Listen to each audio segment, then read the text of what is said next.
Yeah, you already know what it is. Lethal Talent 24, dive bombing at you with some Eagles content. Let's go.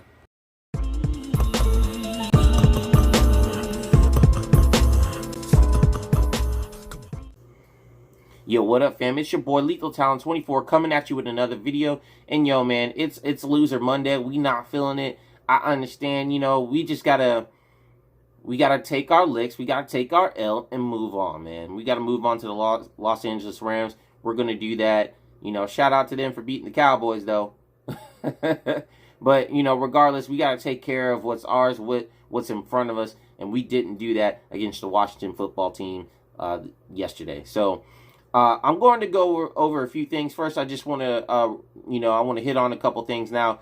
Doug was talking about Nate Herbig. He was talking about the offensive line. Nate Herbig's going to be starting. I think that is just absolutely ridiculous, considering that Matt Pryor has been getting starting snaps at right guard for the majority of camp, and because he graded out well, now you want to start putting in Herbig? That makes absolutely no sense. No sense at all. We saw what Matt Pryor could do in the last game against the Giants last year and in the Seattle game. You cannot tell me you weren't happy with him blowing open holes for our run game. You know what I'm saying? And everything that tells me about Herbig is that he's good in the run game, but he doesn't do well in pass protection. You could see that yesterday.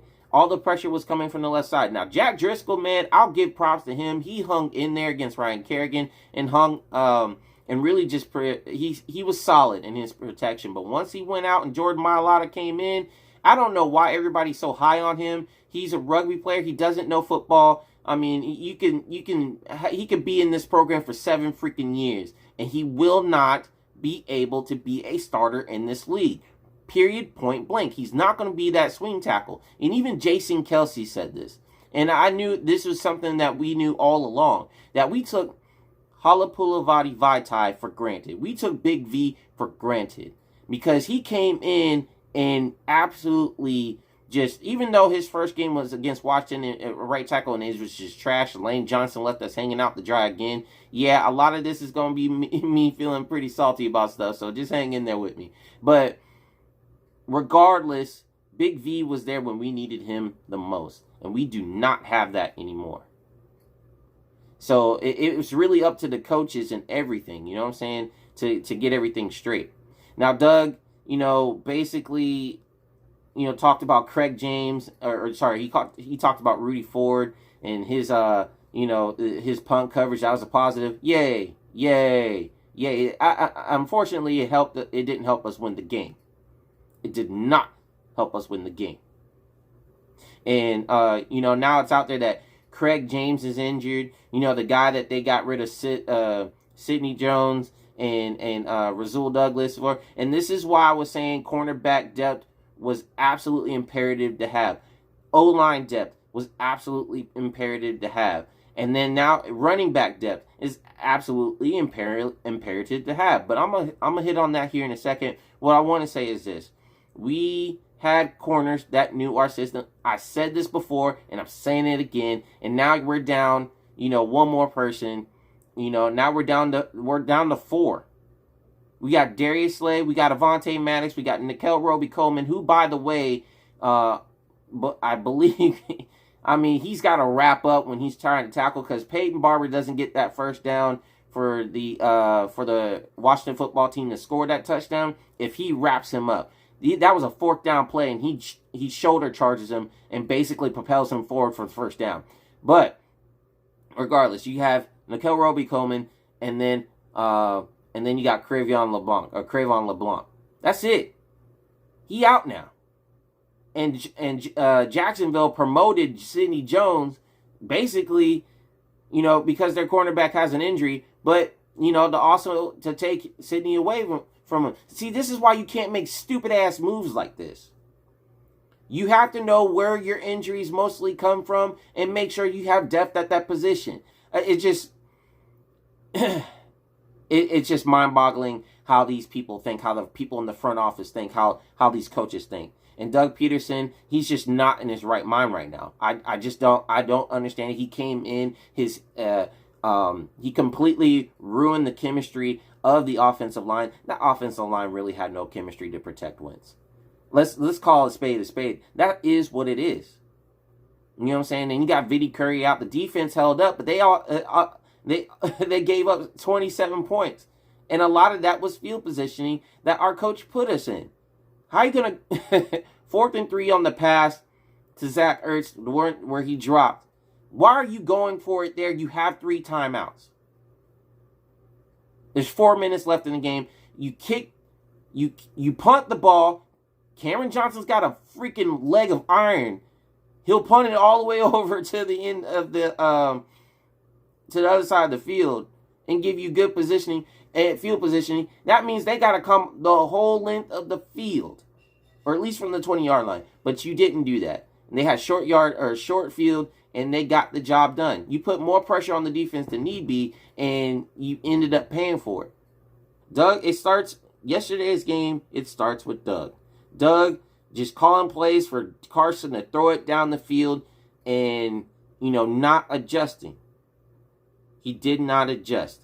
What did I say in my last video or in the pregame video, right? I said that they had to try to draw them off sides, make sure that they're disciplined or test their discipline and see what these young guys did. And they did do that. I called that. They did it, and they were getting yards. They were getting them. But you went away from what the key thing was running the ball. You bring up a guy that hasn't even been on this team for a week or for more than a week in Huntley, when you had Elijah Holyfield and even Michael Warren to give you that bruiser back. And what happened? Boston Scott went out. Clement barely stayed in the game, but you didn't even give them a chance to establish a run game. You went a completely different direction than what I would hope that you would do. Why is it that Deuce Staley is the assistant head coach and he can't get in your ear and tell you to run the ball, even if they were stopping out, even if they were covering the A gaps? You know what I'm saying? They're blitzing the double A gaps and whatnot. Then you got to be creative in the run game and run to the outside. Run a counter. You had Clement picking up 8 yards. You had Boston Scott picking up at least 5 yards. That's short field position. You know what I'm saying? Like you have more of a chance to get plays off to get the first down. And that caused Carson Wentz. You keep calling these plays to go downfield, getting 20 yards and all this stuff. You hurt your team by doing so. This is the absolute worst coaching I've seen Doug do. Probably, since last year, really. And he has spurts like this, and this is ridiculous. Now, moving on to Carson Wentz. Carson, I'm just going to say this. Stop holding on to the ball. This is your 5th year. You know exactly that is the worst thing that you could do. You know that is the worst thing that you can do as a quarterback in the NFL, is hold on to that ball too long and try to make plays. You had people open underneath. You decided to go downfield.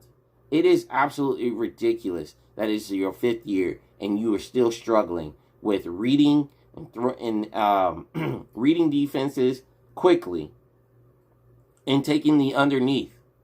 People have been seeing this in practice, and there's like, wow, check it down. You have open people.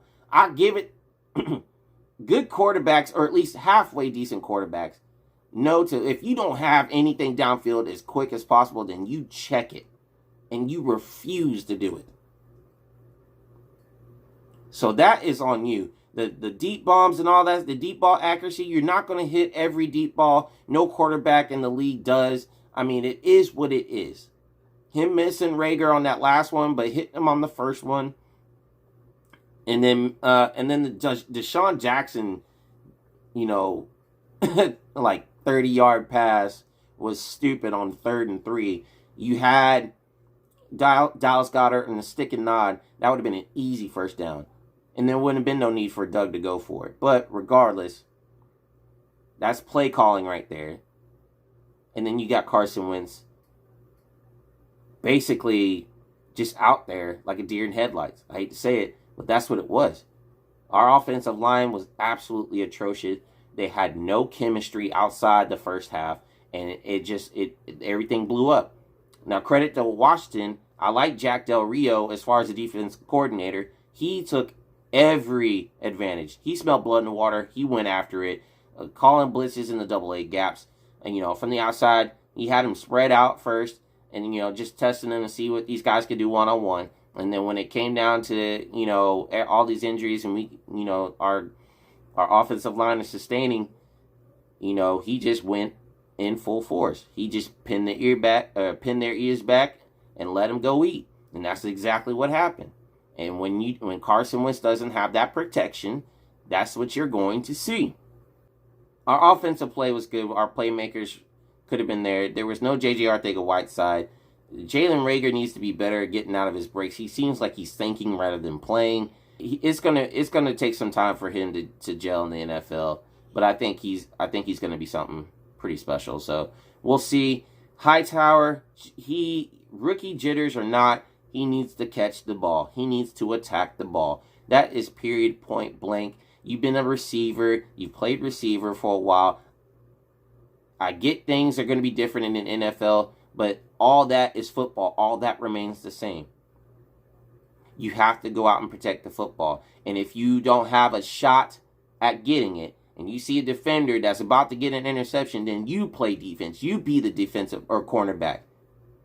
You play cornerback and you bat the ball down. The reason why Avonte Maddox did not end up with an interception there is because Logan Thomas played defense. And he's a tight end. Logan Thomas made sure that his hands were in position to knock the ball out of Avonte Maddox's hands. So, I'm just going to say this. The defense, the coverage, and everything like that, that was great. The run defense, was great for the most part, but they couldn't sustain that very long. Scott Turner got creative and started doing misdirection, which we should have did, but we didn't. And kudos to the Washington football team for taking advantage of our weaknesses. You know what I'm saying? And, a lot of the stuff that they were doing, they were getting the ball out quick to McLaurin and Sims Jr. He killed us, and just that alone, for whatever reason, it just killed us. You know what I'm saying? We did a lot to ourselves to lose that game. Don't get me wrong. But you cannot, give props to the Washington football team for not doing their jobs and taking advantage of what they were given. All right? So, really, that's all I got to say about everything like that. But I just wanted to just go over a few things with you guys and give you my thoughts, my analysis on yesterday's game. So, other than that, guys, let me know in the comments below, what do you think about Carson Wentz? What do you think about Doug Pederson and his words today and our injuries and, all that stuff? You let me know. You vent out your frustrations in the comments below. Please be sure to like and subscribe if you're feeling this content. And also, keep your talent sharp and go Birds. EAGLES, Eagles, and that's what's up. Got to get ready for the Rams, baby. And it's on to the next. So you guys take it easy. Be safe out there. And peace. Every time they put me in a battle, I'm lethal. Nigga too sweet and low, you ain't equal. Shut 'em down.